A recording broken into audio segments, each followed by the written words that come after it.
YCP రాష్ట్ర ప్రధాన కార్యదర్శి సజ్జల మీడియాతో మాట్లాడుతున్నారు. లైవ్ ద్వారా చూద్దాం. సౌత్ లో 4 ఓట్లు 4 సీట్లు ఎక్కువ వచ్చినట్టు చూపించుకునే ప్రయత్నంలో భాగంగా ఈ సైకలాజికల్ ఇది క్రియేట్ చేశారేమో అని అనిపిస్తుంది. సార్, సోషల్ మీడియాలో కొంతమంది రెచ్చగొట్టి వ్యాఖ్యలు చేస్తున్నారు. మీ పార్టీ కార్యకర్తలకు రేపు కోసం ఎలాంటి సూచనలు ఏం చేయగలరు? వాళ్ళు ఏం చేస్తారు?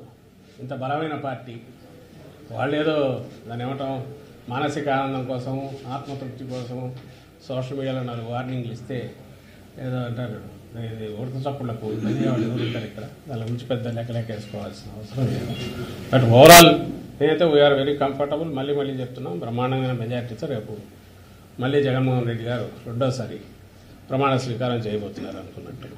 సార్, మీ మీద కేసు పెట్టారు, తర్వాత పేరు నాని గారి మీద కూడా కేసు పెట్టారు. మీలాంటి లీడర్స్ బయట ఉంటే కనుక కౌంటింగ్ కూడా ఇబ్బంది వచ్చేటువంటి పరిస్థితి ఉందని టీడీపీ కామెంట్ చేస్తుంది, ట్రోల్స్ కూడా చేస్తారు. అవును, అదేదో కోర్టు ఇచ్చింది. కోర్టు డెసిషన్ దాని ప్రకారమే పోవాల్సి వస్తుంది. మాకు సంబంధించిన వాడు కేసు పెట్టి చంద్రబాబు నాయుడు మీద కూడా మా వాళ్ళు కేసు పెట్టారు. అవేముంది కేసులు, దాని కేసులు నడుస్తుంటాయి. ఈ ప్రాసెస్ ఏది చేసినా నేను అనేది అసలు విషయం ఏదైతే పోలింగ్ ఏదైతే ఉందో అది అయిపోయింది. కౌంటింగ్కు రేపటికి వస్తున్నాము. ఏదైనా రేపు మధ్యాహ్నానికి తేలిపోతుంది, రిజల్ట్ తేలిపోతుంది. ఒకవేళ గతంలో మేము ప్రతిపక్షంలో ఉన్నప్పుడు ఎట్లా బిహేవ్ చేశాము, వ్యవహరించాము, అధికారంలో ఉన్నప్పుడు కూడా అలాగే వ్యవహరించాము. చంద్రబాబు నాయుడు అధికారంలో ఉన్నప్పుడు ఎంత దుందుడుగా బిహేవ్ చేసేవాడు, ప్రతిపక్షంలో ఉన్నప్పుడు కూడా అలాగే దుందుడుగా బిహేవ్ చేస్తున్నాడు. ఆ రోజు సీఈఓ మీద అటాక్ చేశాడు. ఈరోజు ఎన్నికల కమిషన్ ద్వారా ఇంకో రకంగా అధికార యంత్రాంగం మీద పట్టు బిగించి ఆ రకంగా అటాక్ చేస్తున్నాడు. ఆయనకన్నా అలవాటు అది. మా నాయకుడికి కానీ మా పార్టీకి కానీ సంయమనంతో ఉండడము, రూల్స్ను ఫాలో కావడం ఇది అలవాటు. అంత మాత్రాన వీఆర్ నాట్ వీక్. అలాంటివి ఎవడన్నా వచ్చి చిన్న పార్టీది కాగానే పుట్టి 10 ఏళ్ళు కాగానే ఇంత బలమైన పార్టీ అయిన వైఎస్ఆర్ కాంగ్రెస్ పార్టీ ఇలాంటి ఉడత చప్పులకు బెదిరేదే ఉంటుంది, బెదరదు ఇలాంటి వాటికి. అంటే ఇప్పటికీ కూడా అప్పులు చేసి కాంట్రాక్టులకు బిల్లు చెల్లిస్తున్నారు, వాళ్ళకి అనుకూలమైనటువంటి కాంట్రాక్ట్ బిల్లు చెల్లిస్తున్నారు. వీసీకి లేకపోతే రాశారు సార్ టీడీపీ. అది రాశారు. ఆమె ఎవరు పురంధేశ్వరి గవర్నర్ దగ్గరికి వెళ్ళింది. అసలు వాళ్ళ అంటే ఏదో ఒక రకంగా మీడియాలో కనపడాలని చేస్తున్నారు, అర్థం కావట్లే. కానీ అప్పులు ఎన్నో ఇవన్నీ తీయమని అది ఒక చీటీ పోయి ఒక లెటర్ రాశారు గవర్నర్కు. నిజంగా వాళ్ళకి ఏదన్నా వాళ్ళు అధికారంలోకి వస్తున్నారని తెలిస్తే 2 రోజులు వెయిట్ చేస్తే అయిపోయేదానికి పోవాల్సిన అవసరం లేదు. ఏదో ఒక హడావుడి చేయాలి అనేది ఒకటి వాళ్ళకి కనపడుతుంది. ఆ హడావుడి చేయడంలో బాగానే ఇలాంటివి రాస్తున్నారు, ఇలాంటివి అలాగే లేఖలు పోయిస్తున్నారు. కానీ చంద్రబాబు నాయుడు మాత్రం సైలెంట్గా ఉన్నాడు, గమనించలేదు. ఆయన మాత్రం ఎక్కడ మాట్లాడట్లా, చాలా గుంభనంగా వ్యవహరిస్తున్నాడు. ఎక్కడ కూడా ఇంతవరకు కామెంట్ చేయట్లా. బహుశా తనకు పిక్చర్ తెలుసు కాబట్టి రేపు ఏం జరగబోతుంది అనేది దానికి మెంటల్గా ప్రిపేర్ అయినట్టున్నాడు ఆయన. ఓకే, ఆయన అసలు ఉన్నట్లేడు, దేశంలో ఉన్నట్లేడు నాకు తెలిసి. ఈరోజు బ్యాక్ వచ్చాడా? ఇన్నాళ్ళు అయితే దేశంలో లేడు. స్టేట్ లో 21 ఎంపీ సీట్లు కొట్టేయబోతున్నామని చెప్పని అరుణ్ సింగ్ బీజేపీ లీడర్ కూడా నిన్న చంద్రబాబు సమక్షంలో ప్రకటించారు. ఏ కాన్ఫిడెంట్ తో వాళ్ళ విధంగా మాట్లాడుతున్నారు? అంతే కదా, 2 నుంచి మాకు 4 ఇస్తే 21 వాళ్ళకే కదా.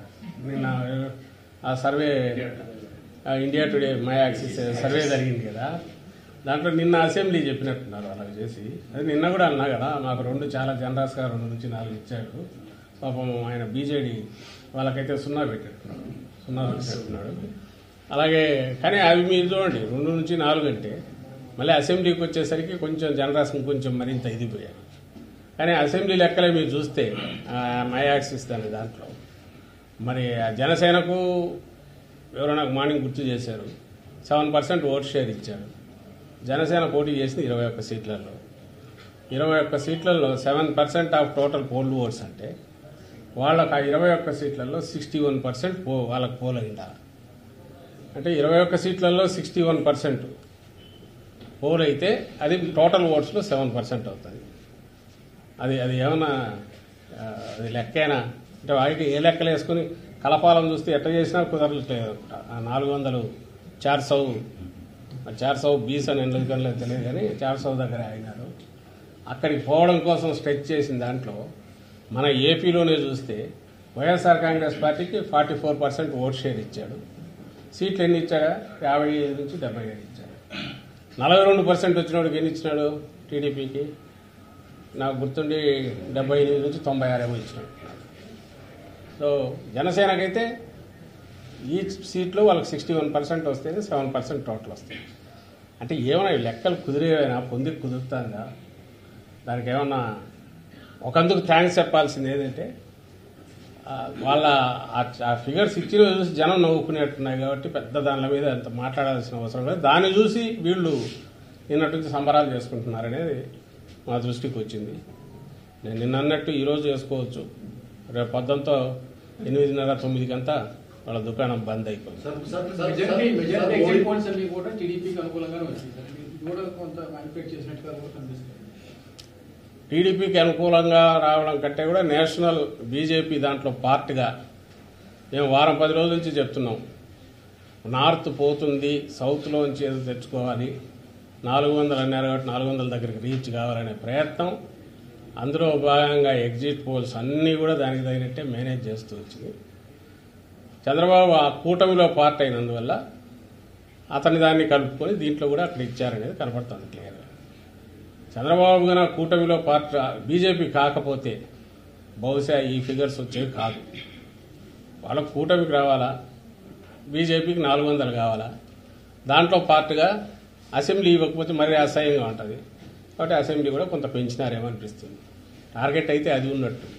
బట్ ఇక్కడ గ్రౌండ్ రియాలిటీస్ తెలిసి ఇక్కడ రెగ్యులర్ సర్వేలు చేసే వాళ్ళు ఎవరు చూసినా ట్రెండ్ అయితే వైఎస్ఆర్ కాంగ్రెస్ పార్టీకే ఇస్తూ వచ్చారు. అండ్ మేము మళ్ళీ చెప్తున్నాం, we're not happy with the trend. అది కూడా కాదు, మాది ఓవర్వెల్మింగ్ మెజారిటీ ఉంటుంది, బ్రహ్మాండమైన మెజారిటీతో, జనం బ్లెస్సింగ్స్తో రేపు రిజల్ట్స్ ఫైనల్గా రాబోతుంది. సార్, మోడీ పథకాలు ఏపీలో ఇంపాక్ట్ చూపించింది. చంద్రబాబు అరెస్ట్ అనేది వైఎస్ఆర్ కాంగ్రెస్ పార్టీకి వ్యతిరేకంగా మారిందని యాక్సిస్ ఇండియా అనాలిసిస్ ఉంది సార్. అనాలిసిస్ ఏం చెప్తారు సార్? అది ముందు వాడు ఏదో అంటాడు, రిజల్ట్ రాసుకొని దాన్ని బట్టి అనాలిసిస్ అని చేసుకుంటూ వచ్చారు. చంద్రబాబు అరెస్ట్తో ఎక్కడ చిన్న పిల్లాడన్నా రోడ్డు మీదకి వచ్చాడా? ఏదైనా జరిగింది? అసలు చంద్రబాబు చెప్పుకున్నాడా? ఎన్నికల ప్రచారంలో ఎక్కడైనా చంద్రబాబు అరెస్టు గురించి కానీ ఇంకొకటి కానీ ఎక్కడైనా ఒక ఇష్యూగా ఎక్కడైనా కనిపించిందా? ఇవన్నీ కూడా మనందరం దీనికి సాక్షులం. మేమున్నాము, మీరున్నారు, మీడియా అంతా ఉంది, ప్రజలు ఉన్నారు. ఆయన ప్రచారంలో ఎంతసేపు జగన్మోహన్ రెడ్డి గారిని తిట్టడం తప్ప అలాగే ల్యాండ్ టైటింగ్ యాక్ట్ ఇట్లాంటివేవో తీసుకొని సంబంధం లేని తీసుకురావడం తప్ప ఏ రోజన్నా ఇది ఒక అంశమైందా? లేదా అదేది ఆయన ఇచ్చిన హామీల గురించి ఒక అంశమైందా? ఏది కాలేదుగా. అసలు ఆయన అరెస్ట్ అయిన రోజులు ఎక్కడన్నా ఒక చిన్నపాటి ప్రొటెస్ట్ అన్నా జరిగిందా? ఎవరన్నా పట్టించుకున్నారా ఆయన అరెస్ట్ గురించి? అదే రెండవది, అది సిస్టమ్ చేసిన అరెస్టు, కోర్టు విధించిన రిమాండ్, దానికి సంబంధించి ఎందుకు అవుతుంది? ప్రజలు దీన్ని ఎందుకు చూపిస్తే ఆయన బయటికి రాగానే నీరాజనాలు పట్టిండారు. ఎక్కడ పెట్టారు? ఎక్కడొచ్చారు? జగన్మోహన్ రెడ్డి గారు పెట్టారు. జగన్మోహన్ రెడ్డి గారు సిద్ధం సభల పేరు మీద జరిగితే ఎంటైర్ వరల్డ్ అటువైపు చూసింది. అంతగా జనం వచ్చారు, మీరు గమనించారు.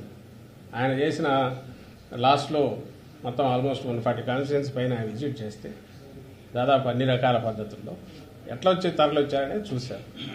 ఇలాంటి క్రైటీరియా చెప్పుకుంటే 1,00,000 కనపడతాయి. ఎందుకు జగన్మోహన్ రెడ్డి గారి పట్ల ప్రజలు సానుకూలంగా ఉన్నారు, వైఎస్ఆర్ కాంగ్రెస్ పార్టీ పట్ల అని చెప్పడానికి ఒక 100 ఇవి కనిపిస్తాయి. అవైపు ఏం కనిపిస్తాయి అంటే అందరూ కలిసి ఏకమయ్యారనేది ఒకటి తప్ప ఏది సంబంధం లేని వాళ్ళు కామన్ మేనిఫెస్టో కూడా చెప్పుకోలేకపోయారు కదా. మేమందరం వస్తే ఇది చేస్తామని కూడా చెప్పలేకపోయారు.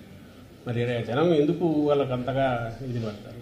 ఎక్సెప్ట్ వాళ్ళు తయారు చేసుకున్న వండుకున్న ఎగ్జిట్ సర్వేలో తప్ప వేరే రకంగా అది కనపడేది కూడా కాదు. చేసి